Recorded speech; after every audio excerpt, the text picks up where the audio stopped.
Good evening সবাইকে। Hello everyone.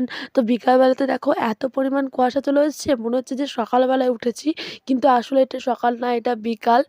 তো মানে মনেই হচ্ছে যে একদম সকালবেলা। তারপর সন্ধ্যেবেলার দিকে আমি, দিদি, তারপর অনেকজনে মিলে হাটে চলে গেছিলাম, মা, তারপর সবাই মিলে হাটে গেছিলাম, মানে টুকিটাকি কিছু কেনাকাটা ছিল সেই কারণেই।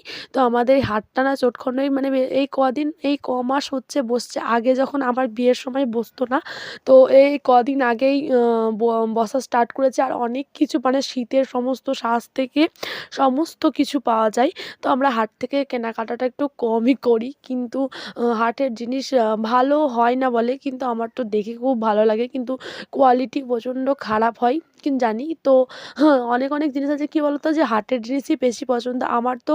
কসমেটিকের জিনিস মানে চিরুনি টিরুনি এইগুলো তো হাটের জিনিস প্রচণ্ড পরিমাণ ভালো লাগে। তো তোমরা নিজেরাই দেখে নাও কত জিনিস হাটের মধ্যে এসছে।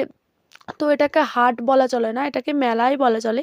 মানে সব রকম জিনিসই এখানের মধ্যে পাওয়া যায়। তো আমাদের এখানে একটা জামা দেখছিল, তো জামাটা একদমই পছন্দ হলো না, সেই কারণে আমরা এখান থেকে চলে গেলাম। তারপর বাড়ি চলে গেছি।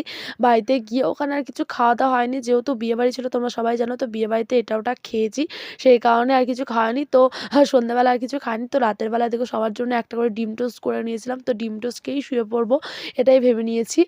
তো আমাকেই যেহেতু ডিম টোস্টটা করতে হবে, ওরা যেহেতু দিদি যেহেতু একটু হেল্প করে দিল, আর আমি এদিকে করেছি, কারণ আমি না এইসব রান্না একটু বেশি ভালোই করি, মানে ওদের ওদের থেকে অন্তত ভালো করি।